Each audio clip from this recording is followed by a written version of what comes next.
So, how about we just land a little recording bit already? Yeah. I said this is fine. I'm ready for my close-up video. Okay, so the question was. Yeah. Let me get my flowers and trees real quick. Well, I'm going to let people know what the question was. Okay. The question was, do you feel that being officially diagnosed with autism has supported you, and if so, in what ways? Yes, it has absolutely changed my life for the better in many ways. It took a while though. There's been a lot of grief, a lot of like looking back and and so I would say the first at least 6 months were really, really hard. But that's also super normal. I haven't been diagnosed, and still when I read things about You're like, wow. autism, I feel grief. Yeah. I'm like, my poor me. Yeah, I totally. didn't have the support. Yeah. And like also internalize the shortcomings and character flaws. You're nailing it. So there is a book that I'll, as soon as the name comes back to me, or I'll look it up.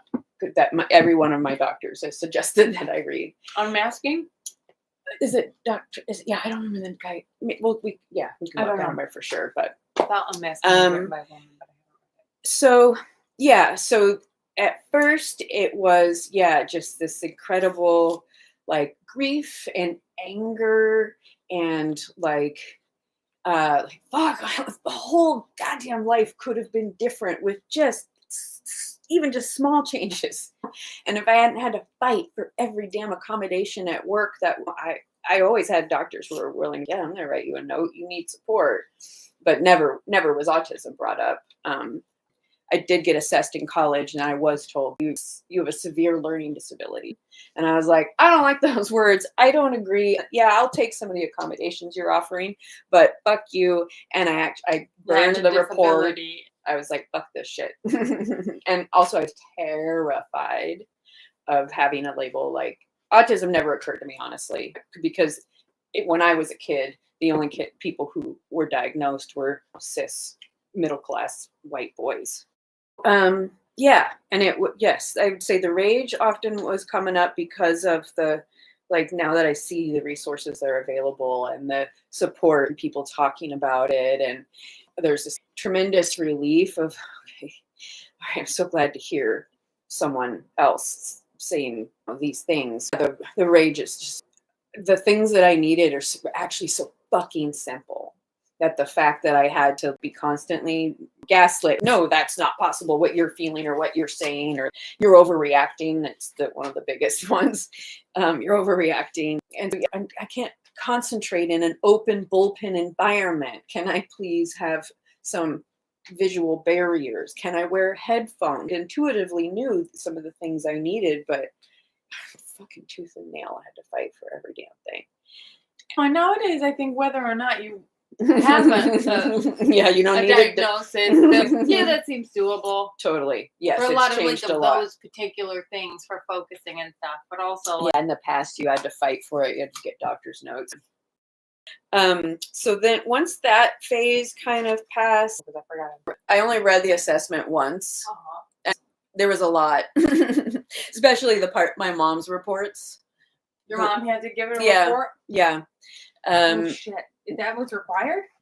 No, but it's highly suggested. My mom won't speak highly of me. It took my mom a little while to come around. She was really nervous about it, and we just did it later in the process. It was like one of the last things. So yeah, that was probably one of the harder parts of reading the assessment. But the things that I got out of it at first was, okay, there is mathematical and professional validation that I'm not crazy. That yes, the level of awareness that I have is far beyond average humans. And so, I do feel that. I am aware of that. For the doctor, and it was actually an intern that did the report, but I can definitely tell you about all that. Just these immense validations around, yes, you're really way over here. You really need accommodations, and it makes sense that you're just like, fuck normal work, because it's really not kind and compatible. It's gotten better, but and so that was the first 6 months. I tried reading the book, which might be called Unmasking. Maybe that's the one.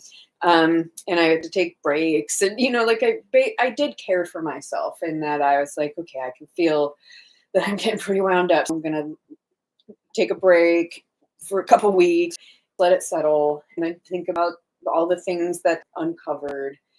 And eventually I was able to go back to the assessment. Once I moved through that to a big extent, I started to feel really empowered. And that was the part that really changed my life. Then I started telling people, and then I got pissed and stopped telling them, because every fucking one of them would say, well, you don't look autistic. And then one motherfucker, well, I was a psychologist before I retired, and we just spent the entire weekend together at a retreat. I didn't see any signs of autism. And I was like, I am an extremely high masker. High masking, and I saw Extremely that. high. And so you don't know me. I was masking all that is me when I'm around people. I'm fucking trashed now and exhausted by being that part of me for so long. So after that, I stopped telling people. The idea about the diagnosis, like making a difference, the way I would relate to that is when I was diagnosed with Lyme. Because it could just make things kind of make a little more sense. Probably a little bit different in that it is like a potentially fatal illness. Right. Whereas autism is not fatal, but it does like come with a branding. Yeah. So there was a lot of grieving of the health that I could have had for the because you were young, years right? prior. You were young. Yeah, 18. I was 13 when I first started having symptoms, and gosh. nobody helped me. And a lot of it was passed off as ADD because I was diagnosed with ADHD as a child. That was one part about the assessment, is I had to keep complaining to the doctor, like, I don't like how these questions are written. Not only are they inaccurately written, so then I'm like trying to figure out what the fuck are they trying to ask, because they wrote it so poorly, and they are so judgmental and like oriented purely against like how I'm different. Yeah, like and she's like, yep, you're right. You're absolutely right. These are written by neurotypical people who don't understand your experience. Just try to get through it. And she let me I fucking hate Did you ever read The Giver? Oh, it's a very, very it's commonly taught in schools because it's like this short book with a lot of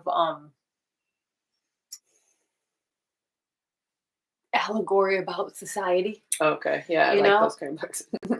I like allegory books. But in it there's this one character that it's a utopian society, and they don't come right out and say it, but they like kill people who don't fit into the society. Like only children that like households are only allowed one boy and one girl, and blah blah blah, and that kind of thing. And and then they're released. Like released from community, like this idea, and if you're of a certain retirement age, you're released, so they don't, and they take these injections or pills or something to like subdue emotions and stuff, so that everyone can get along, because it's like they've learned from wars and things, and this is all what's best for people. You learn a little bit more about that. Anyways, they made a movie about it. They made a movie of it. But what they left out of the movie was something that always stuck with me, even as a young person, was that there was this one boy in his like age grade, who I can't remember his name. I want to say like Lucas or something like that, but he remembered, like they would like laughingly be like, "Oh, you remember how he was a difficult one in like primary and like preschool type of setting, where they were teaching children what they called accuracy of language," and he would say, "Want smack." For snack, like I want a snack, and the way that they taught him that accuracy of language was to smack him, and it's so strange to me that stuck in my mind at even a young age, because me with words. I'm like, there's a word for this, and I'm going to find it. And so this idea of these questions being written in a way that doesn't like adhere to words, that was part of the process for me to like get through.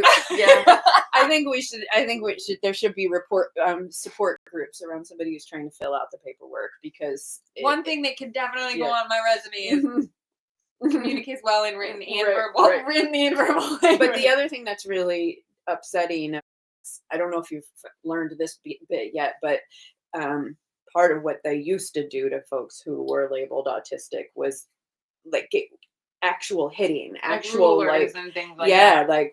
like that kind of I had a teacher would hit teaching. me in the head.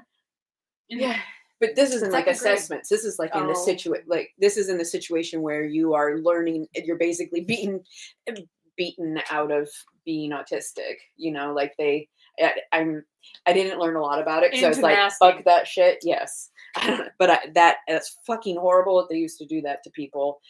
Wasn't that long ago. Totally. Yeah. Yeah. I hated the days when there was a fucking paddle in the classroom. And I did see kids hit. I think I only got hit like once, probably in kindergarten or something. But the fact that teachers could fucking hit kids a long way. But it leaves an impression. Mhm. You got hit on the head. That sucks. That sucks. I didn't want to go to school. My mom asked me, and I said she hits me in the head and tells me not to be stupid. Oh Jesus! I'm so My sorry mom that happened to went you. to the That is principal and fucking was like, brutal. this something's happening to my daughter. And I remember I'm glad after she- I didn't want her to tell anybody because Mhm. then it would make it worse for me, you know. In Right, my mind, it was retaliation. like my little 7-year-old, like, Yeah. and also the same teacher who got me diagnosed with ADHD said I was too active. Yeah, I remember I had this glorious collection of pencil shavings. Yeah. What did you like about pencil shavings? I would. Oh, you'd get the perfect. Yeah. I always love that too. Yeah. I don't The like way your electric when face it's like went, fucking like, electric. Yeah, I we get did it. that, and it was just like almost like a rose, and it was like had Yes. whatever color that was around the outside Why of the doesn't anyone pencil, else and I would like appreciate that? very gently put it into my desk. Have all these beautiful And at the end, like when it would come time to clean out our desk, I'd have like all these crushed Yeah. They lost their importance after a while, but for a little while, it was, you know, and sometimes that's what I would be like doing in my desk is like arranging my things and looking at them, and and that's when I got yelled at. I remember it was like connected to the pencil shavings, and I thought to myself, I wasn't doing anything. Right. And that was one thing that's helped me a lot too, is noticing like the worst offenses of the way I was treated and the way that it hurt. Like that was often like okay, what's the opposite of that? And then that would help me identify what does help me, or what would have helped me do the trauma healing around those in a much gentler way. Yeah, that's another piece that is just it is really hard because a lot of memories come up. A lot of like stuff that what could you do but stuff I'm it laughing down, still because of the face you made as soon as you recognized what I was talking about. I'm like, that is satisfying. We need let's get some good pencil sharpeners, because we got to show people the joy of beautiful sharp,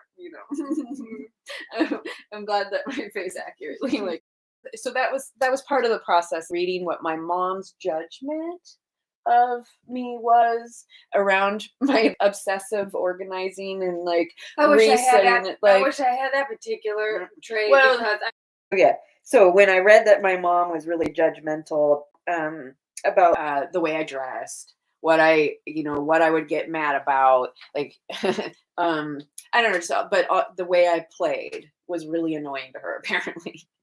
But what I found, like with that specific one, I was like, wait a minute, I actually really like doing this. I really like unpacking our house, and I actually like rearranging the boxes and things so that everything fits really nicely. I feel really good doing that. And my doctors and the books and everything, the videos all say, do the things that feel good. And so and do them as much as you can, because that actually fills you instead of, the depletion of avoiding it. So when my mom is like the judgment that she had, I was like, okay, great. So she interpreted my behavior in a certain way when in fact it was something different, my innate self. Mhm. Now I can go back reclaim my actual natural essence because I now understood better, and it helped me identify what I really love to do. Everything you're saying makes Mhm. sense to me, and Mhm. also fills me with anxiety a little bit, thinking Mhm. like, "Oh, I don't even know. Right. No, I didn't either. I don't That's what I'm even saying. know what I love doing." Somebody asked Right. me what I No, do I for get it. fun, and I was like, Yeah. I don't even know. That's one of the things the assessment helped with. Really. It really did. Because I didn't either. Honestly, every like psychedelic journey I've done for like the past 5 years, one of my requests was like, please help me recognize my actual true essence. Who am I? I do like looking for things. Yeah, I yeah. love finding things. Yeah. And you're magical about finding things out I'm in the so world. good at Yeah, finding things. yeah, I yeah. really am. It's You such really a are. high. It's Yeah, such a high. totally. Yep. Yep. Like, I mean, I can walk along and see, like, I'll like step forward and like take a step back and be like, look at that butterfly leaf clover. And people are like, how did you see that while we were walking along? Yep. I'm like, I don't know. See, that's one of your superpowers. 'Cause I was able to redefine things that everybody's like, that's fucking weird. You know what? It's actually a superpower. And it helped me actually really own it. That's why I love going to the bins. But you start really Like, owning how the superpowers. And I don't have to fucking squash my superpowers just because none of y'all get it and don't understand doesn't mean. And so I was able to stand more in my power and be like, you know what? I can understand why you don't think that I have this awareness or have perceived something different. That's fine. You can believe that. That's not actually what's happening for me. I am. was your assessment covered by Well, insurance? no, but no, it takes forever. It can be covered, and I'm pretty confident you probably would be able to qualify for it being covered. The problem is there are very few people who do the assessment that take OHP, and there's a humongous number of people who want to be assessed. So that's not the path that I chose not to go that path because I didn't want to wait. And the universe brought me a magical person as one of my writers. And we started in a completely different place with the conversation. And before I dropped her off at the airport, she had told me the doctor that she had been assessed by and that she took like sliding scale. And, and so I was like, oh God, I finally, because I couldn't find anybody. I was looking and looking, I couldn't find anybody that was like less than like $5,000.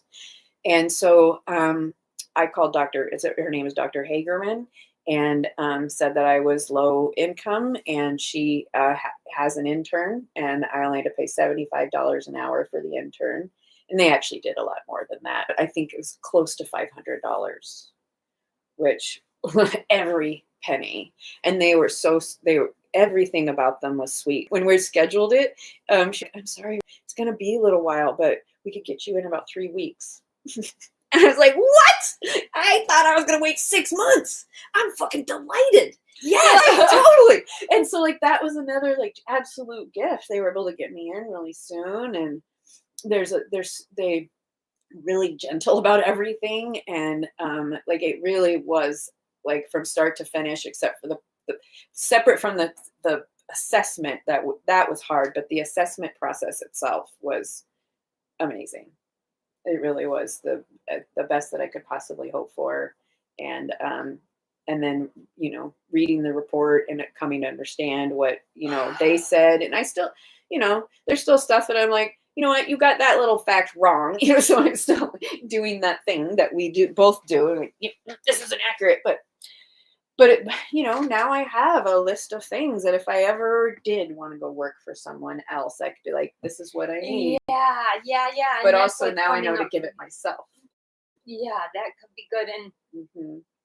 well, I watched a video, and when I say I watched a video, I mean a few minutes of it before I was like, come back to this one. I have a big list of too. I didn't watch the whole thing, but it talked about like things you'll see for people who like, and one of them was like competency gaps. Right. Yeah. Those fucking words. It was he is a autistic person himself, and he's like, for me, like, it's really hard for me to read and write, and so if you send me something in a PDF, I can't put it through my thing, that reads it out loud to me, right, and so like that's a struggle that I have, and I was like, oh shit, like competency gaps. Like it's like, especially in high masking individuals. Yes. Because people think you're so bright. Right. And then you have this like dirty, like skeletons in the closet. Right. Like if they only knew. And that's one of my hardest yeah, I just like to put my bottle in. Yeah. Keep going. Yeah. Yeah, where it's like, I don't know if this is probably a commonly experienced thing, but I know for me, it's like been such a fucking challenging thing to work with, and it comes up in different phases of my healing journey. Where I'm like, I'm stupid and they're gonna find out. Yes. So much of that. And it's so painful because it's also like crippling in a way, because I'm like, I can't do these things that they probably assume I can do. Right. And I don't know if I can't do those, then I'm probably not eligible for the job. Right. You know, and I'm like, just like, I really do want to work for someone else. I'm very like, I don't know, like, so like you drive for Lyft and stuff, but also you have to get a fucking new car. You have to pay what, a lease on that thing? Well, I would have gotten I would have gotten a new car anyway. I've entered a phase of my life where I'm unwilling to have risky cars, and leasing is really actually. My car's not risky, but it's just noisy and tore up on the inside. Yeah, I've paid my dues with cars, so yeah, I would have had that car anyway even if I didn't do Lyft. But Lyft is joyful for me in a lot of ways. I just hate sitting that long. Yeah. I'm trying to get up in a little bit. Before we go for a walk, I want to look at the tax thing, because if I do have to print something, I can walk to the library and I can get it printed. Yeah. So, there are two things I want to say. Yes, I hope you understand that. Yes, I understand that so well. Like, billions of times I've said I'm stupid to myself because of all that shit. The thing that I recently realized, though, is that for whatever reason, the definition that people use as stupid really is haven't learned it yet. You never learned how to do this, so you're stupid. I'm on a huge kick about that lately. Right. Especially since I won't say names, but there are persons in my life who associate with being immature. Right. And I'm like, what is maturity if not experience? Right. And like, how can you have it if you haven't had that? Right. You know? Absolutely. And like, also, that's good medicine for me, because there's things like, I'm not stupid. Of course I don't know how to do it. I never had to do it before. And also, nobody showed me. And so, like, if I try to figure it out on my own, it's coming from a reason, like a logistical place with zero experience trying to solve that issue. And so maybe I won't get it right the first time, because I'm working from my experience I do have, which does not cover this particular need. Right. So I'm trying to take the tools I have to fix something that needs different tools. Right. I don't even know that I need different tools because I've never fucking done it before, and no one showed me. Yeah. So I've never seen it. Right. Whether or not they've showed me intentionally, like I haven't witnessed it. Right. Even be like, oh, I've seen that. I've seen that. I know I need something different than this. Right. Even if I don't know how to use that thing, I know I need something different. Like I haven't even seen it. Right. The fucking assumptions in this world of like, what do you mean you never learned how to do blah, blah, blah, blah, that we all learned? Well, fuck you. I didn't learn. And can someone just show me? You know, like, no, I don't know how to clean a toilet and I'm 19 years old. I had a fucking outhouse. I never learned. Because, I mean, something like that I got a bunch of shit about. What do you mean you don't know how to clean a toilet? That I can clean the bathroom before you no. It's, you know what I mean? There's all these basic things that everybody thinks you already know, when in fact they had to learn it too. And then, maybe they didn't even have to learn it. Maybe not. Maybe they were around it and they just absorbed that information because that's where they were raised in. And also, like, let's talk about like privilege, right? You know, like in a world that's like if you get to think that this is common knowledge. Right. Privileged. Exactly. You know? Yes. If you get to think that this is just that easy, you're privileged in that way. And I know that I'm privileged in that way in a lot of ways. Right. You know, like some of the things I'm like, I don't know how I learned, but then I look back at my parents and I'm like, Mhm. oh, definitely from my dad. Yeah, You yeah, know, yeah. or definitely from my mom. Right. My parents, I'm like, Yeah. like I have this, I think I have one more big thing that made a big difference to get us the diagnosis is uh, my burnout was now I can look back and go, okay, the reason why all of the healing that I did when we called it adrenal burnout and gut adrenal fatigue. dysbiosis Yeah, and I all remember that that. I stuff. remember I met you when Right, you were like right. experiencing Yeah. adrenal fatigue. And so but then I would get to a plateau where like, okay, nothing's working anymore. And this has been my whole life. Like something will help for a while and then it stops helping. So what I finally was able to understand, I'm like, okay, yeah, all of that was true because I did improve so much from, the things we did for those specific medical concerns. But now I understand like that's caused, as I already knew, from long-term stress, but also extraordinary deep long-term autistic burnout, which is Yeah. very different from like everybody else's kind of burnout and requires different sort of recovery. I'm frustrated by this because So I'm like, how do I differentiate? If I'm going to go down this trail, how do I differentiate what was Lyme related right, and what was it takes a autism little bit. related? But also this idea that Mhm. like it doesn't really matter which one was which No, because it does because they need it's different things. There's different ways to so like for if it's an autistic kind of burnout situation, then some of the ways to recover from that are literally just resting or doing your so thing that's that a you lot love. like what Lyme is. Yeah, and I Just, don't know about Lyme, yeah. but it took me a while to differentiate because I've been living in this constant like, fuck, when am I gonna get sick again? Oh, I'm feeling down. Am I getting sick again? Like, so there's just been this low grade kind of constant PTSD. like shit. Yeah, that Fear at of your any own body. at any moment something's gonna happen and I'm gonna lose it.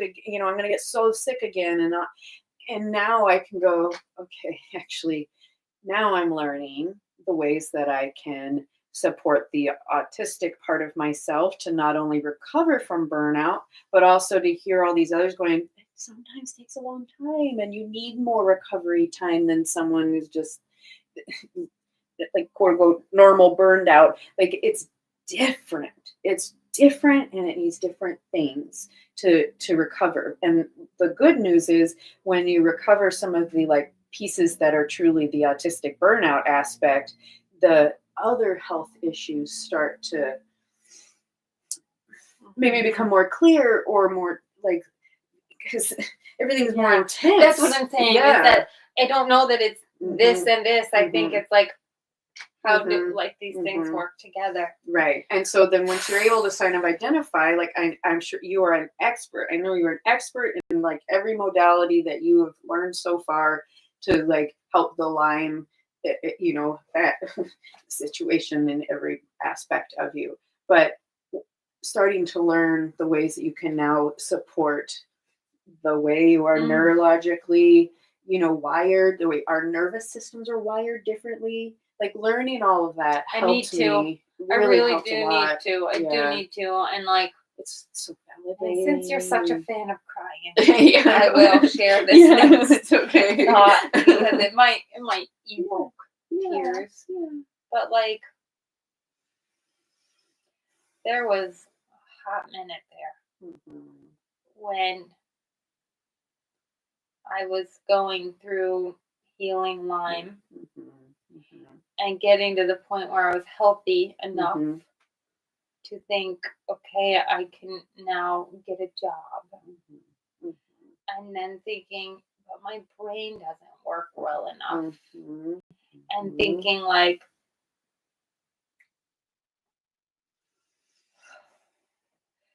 did having Lyme as a teenager while my brain was growing mess me up? Right. And like doing like mushrooms to be like, I'm gonna rewire my brain. I'm gonna regrow neural synapses because I'm broken and because I didn't stand a chance.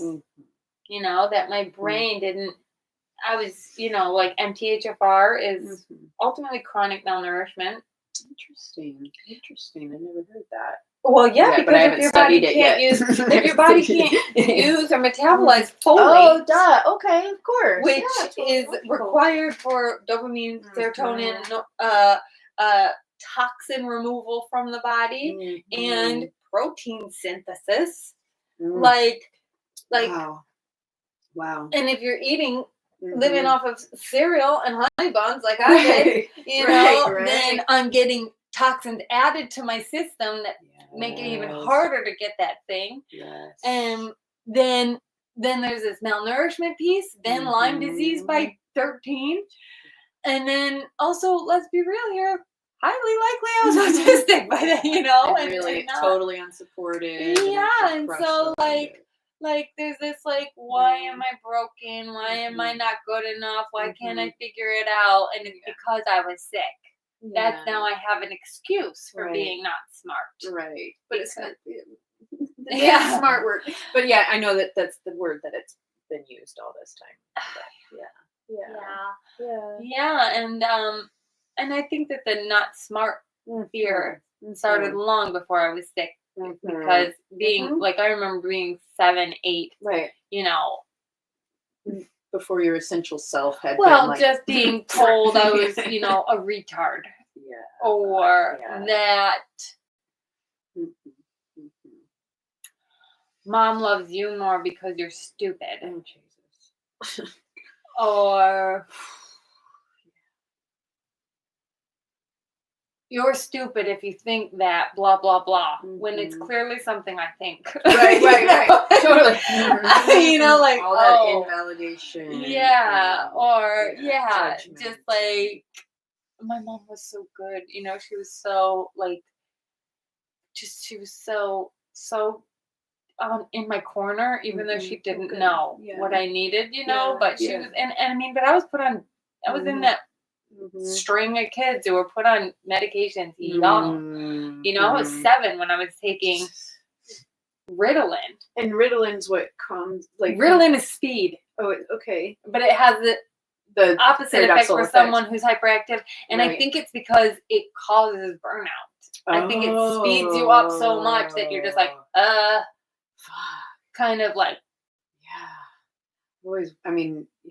I've always wondered what the results of early medication. Oh, yeah. And then by the time I was 12, I was on antidepressants and sleep medication because I was taking basically time counteracting the counteracting the other stuff. So I was on Wellbutrin, Paxil, and an experimental one that was short-lived between Ritalin and Adderall called Dexedrine, which now is the basis of Dexatrim, and it had suppression of appetite as a side effect, and I lost 30 pounds as a 12-year-old. You didn't have it. They didn't have it, and my but also that's right around the time where I was getting symptoms from Lyme disease.